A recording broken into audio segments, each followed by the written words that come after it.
బోవు నడుస్తూ మీడియా ముందుకొచ్చి పిచ్చి కుక్కలాగా పిచ్చెక్కినట్టుగా పిచ్చిగా అరిసింది. ఆ పిచ్చి కుక్క జడా బాలేంద్ర బాబుకి చెప్తున్నాం, వాసన గురించి నువ్వు పిచ్చి కుక్కలాగా బోవు నరిస్తే నీ నాలుక చీలుస్తావని హెచ్చరిస్తున్నాం. ఖబర్దార్ జడా బాలేంద్ర బాబు, నీ ఇష్టం. ఇంకోసారి పిచ్చిగా మాట్లాడితే నువ్వు ఒంగోలు తిరగవని చెప్పి మేము హెచ్చరిస్తున్నాం. ఇంకోటి, వాసన గురించి నువ్వు మాట్లాడే స్థాయి నీది కాదు. అయినా కూడా నువ్వు నోరేసుకొని కుక్కలాగా పొద్దుగూకులు బోవు నడుస్తున్నావు. అది నీకు కరెక్ట్గా అని చెప్పి హెచ్చరిస్తున్నాం.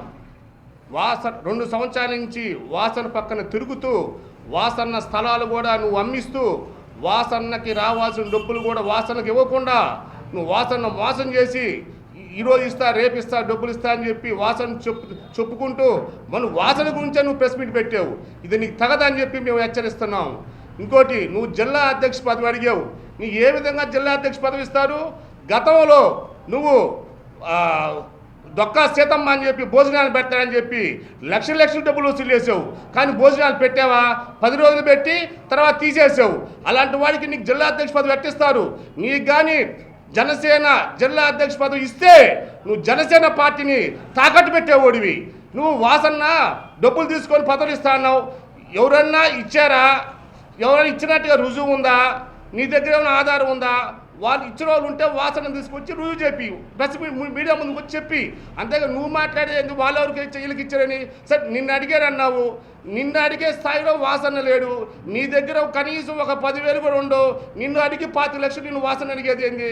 మేము అంత నీచంగా రాజకీయాలు ఉన్నాయా? అసలు నిన్ను అడిగేది ఏంది? నిన్ను అడిగితే అంత వాసన అంత నీచంగా కనిపిస్తున్నాడా? అసలు నువ్వు ఏ పార్టీలో సక్రమంగా పనిచేసావు? నువ్వు ఫస్ట్ టీడీపీలో పనిచేసావు, ఆడ విభేదం పెట్టుకున్నావు.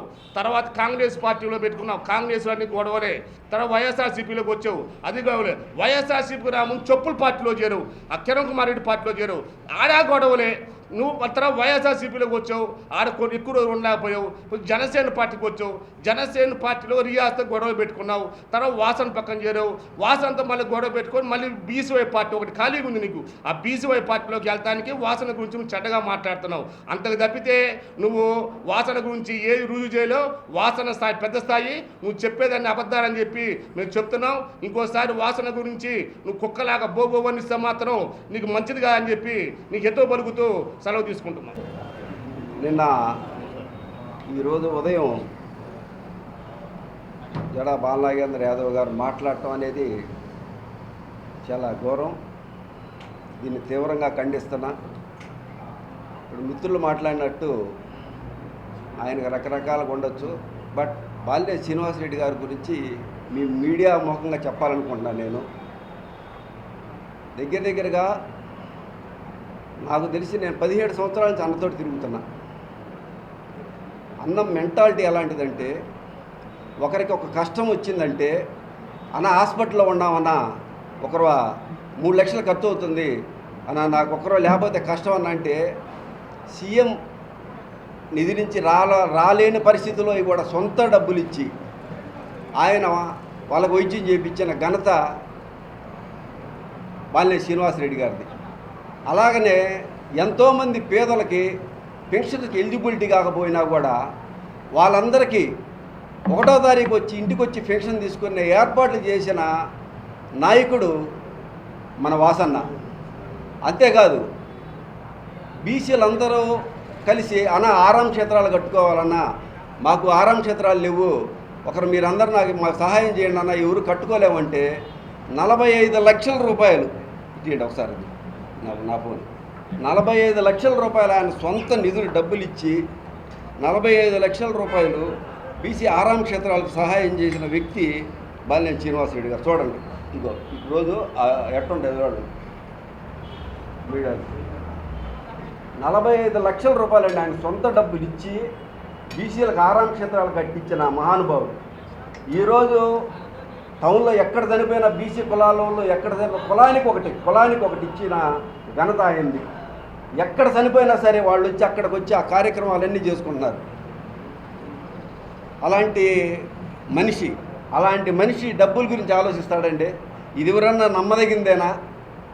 అంతేకాదు, ఒక కార్యక్రమం పార్టీ కార్యక్రమం కానీ ఏదన్నా ఒకటి చేసినా కూడా ఆ కార్యక్రమం ఎంత అయింది అని డబ్బులు మొత్తం ఆయన ఇస్తాడు. అన్న ఎందుకులన్నా మేము పెట్టుకుంటామన్నా కూడా మీరు పెట్టుకునేది ఏందని ఇస్తాడు. అలాంటి మనస్తత్వం కలిగిన వ్యక్తి అసలు డబ్బులు కూడా లెక్క చేయడు. అసలు ఎవరికి ఏది కావాలన్నా కూడా అసలు జనాల్లో నానిటి కూడా అదే ఒరే ఈయనేంది ఇట్టిస్తాడు, ఎంత సంపాదిస్తున్నాడు, ఎంత ఇది అనుకోడు. ఏదైనా కూడా ఆయన ఎక్కడో అక్కడ ఆయన దగ్గర లేకపోయినా కూడా తీసుకొని ఇచ్చే మనస్తత్వం కలిగిన వ్యక్తి బాలినేని శ్రీనివాసరెడ్డి గారు.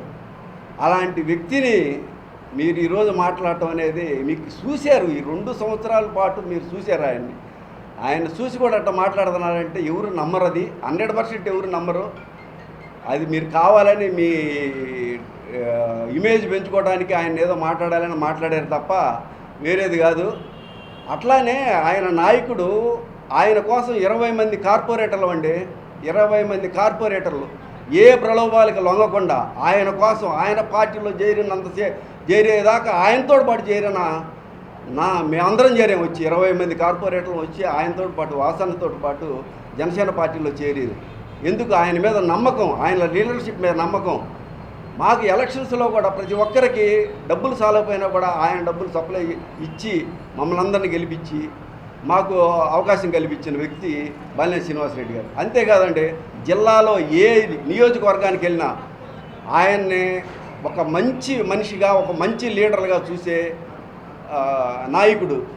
జనసేన పార్టీకి ఆయన వచ్చాడు కాబట్టి జనసేన పార్టీ బ్రహ్మాండంగా డెవలప్ అయ్యి ప్రకాశం జిల్లాలో జనసేన పార్టీకి ఒక మంచి వైభవం వచ్చిందనే ఉద్దేశంతో ఒక కుట్రకోణంలో జరుగుతున్నదని నేను అనుకుంటున్నా. ఇది కుట్రకోణంలోనే జరుగుతుంది డెఫినెట్గా ఇది. కనుక అధినాయకులు దీన్ని గమనించి దీన్ని సార్ట్అవుట్ చేసుకోవాలని కోరుకుంటూ, ఎప్పుడు కూడా ఒక మంచి వ్యక్తిని అనవసరంగా మాట్లాడితే భగవంతుడు మనం డెఫినెట్గా శిక్షిస్తాడు. అది నేను నమ్ముతున్నాను. అది జరిగిద్ది. అది భగవంతుడు వాళ్ళకి బుద్ధి చెప్పాలని కోరుకుంటూ సెలవు తీసుకుంటాను.